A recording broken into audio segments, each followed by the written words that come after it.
On to the Elite Eight we go. We have the first team that is advanced. We're looking at the Clemson Tigers, and we're going to look at 3 plays, or kind of like 3 players in particular, that I believe was the difference between Clemson advancing versus Arizona advancing. Let's go. Alright, so the first play we're looking at number 10 in particular. Number 10 is the post player for Clemson. Shoots like 33%, something like that. How is Arizona choosing to guard him? They are sagging off, putting this player in the rim. However, because he's a 33% shooter, Clemson says we're going to shoot that, and we're going to live with that, and we're going to essentially force you to guard us on the perimeter. New forward in the game, this time we're watching 4. 4 is again somewhere around a 30% shooter, 32% shooter, something like that. And how is Arizona choosing to guard him? They are choosing to have Ballo help off on drives. Ballo is an elite rim protector, athletic big that can get up in the air.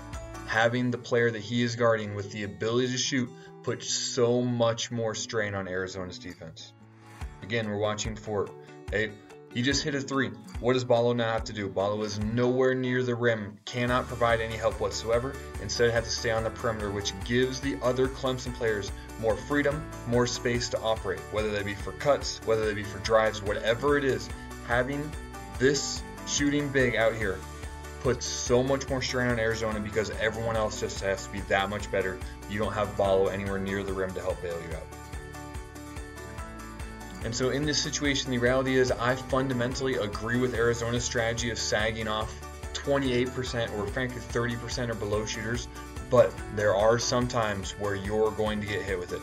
Ballo is sagging in, he's closing out late, and 4 puts up a shot. And granted, yeah, he banks it. But the reality is there are going to be some nights where bad shooters make decent shots on you. And if you can't find ways to win around that, you're going to have tough nights. Then as a bonus clip, this I think is what won the game for Clemson. Absolutely brilliant here. So first off, this is the shooter for Clemson, the 42% shooter or something like that. And he knows that Arizona is going to switch defense. Remember that the coach for Clemson called a timeout when I think somebody had the ball right here on the elbow, but he called the timeout to make sure they didn't make any mistakes because he knew how important this possession was. 11 is the shooter. Arizona's going to be worried about him coming off screens. Screen happens, what do? Switch it right there. And then he's coming off again, another screen right here, but instead this player simply slips it. You have no help.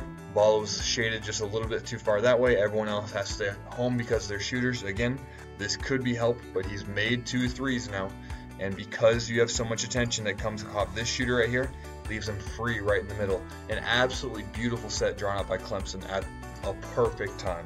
Understanding of the game, absolutely beautiful. Great awareness, great timeout by him. That's beautiful basketball, high-level coaching, 100%. So I'm curious if Clemson can maintain shooting from their quote-unquote non-shooters, and if they can't, if they can still maintain elite levels. But they played really good defense. They forced the game to go in essentially their pace throughout this game, and that's what allowed them to come away with the victory. If you enjoyed this, feel free to like and subscribe. Have a blessed rest of your day.